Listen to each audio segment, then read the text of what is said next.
Magic's brought a lot of joy, or Commander's brought a lot of joy to people. I think that's super, just super positive. I mean, I'm just thinking about the fact that like you don't have to necessarily be a doctor or like saving lives or doing, I don't know, I'm just using an extreme example. I'm not a doctor, but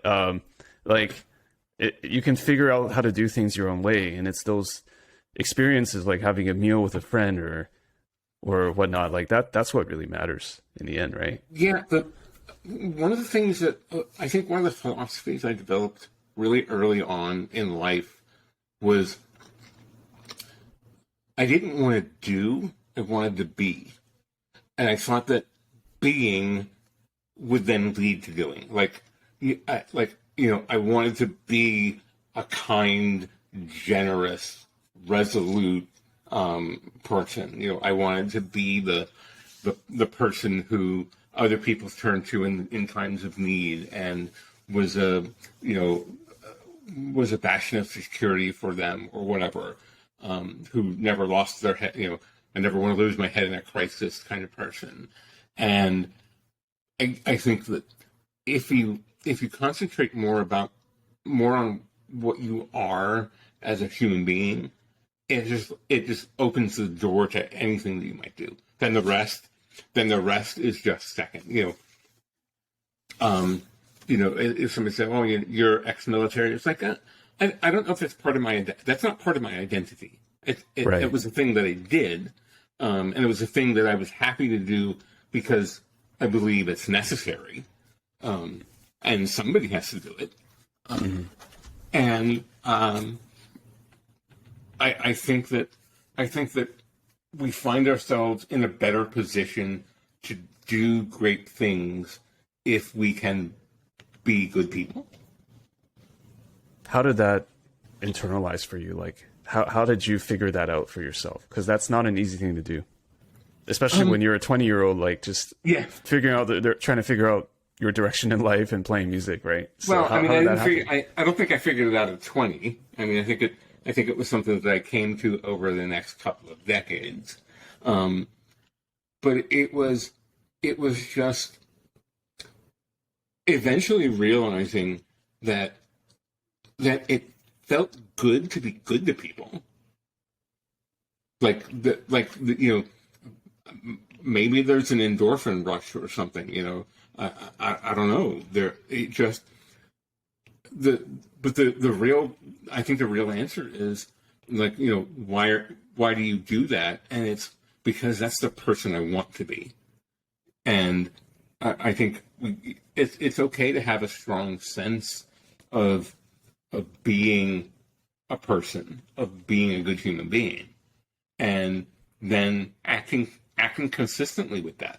And I think that you can take a lot of the challenges in life and let them not impact you negatively if you keep focusing on that. Right?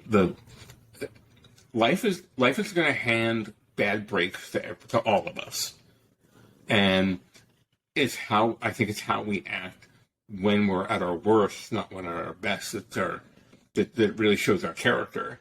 And I really always wanted to be the person that was still pretty good at his worst. And again, I think that again, just thinking about wanting to be good human being all the time and trying to act that way. Like I'm not perfect. But I just really I want to treat other people with grace and dignity and kindness.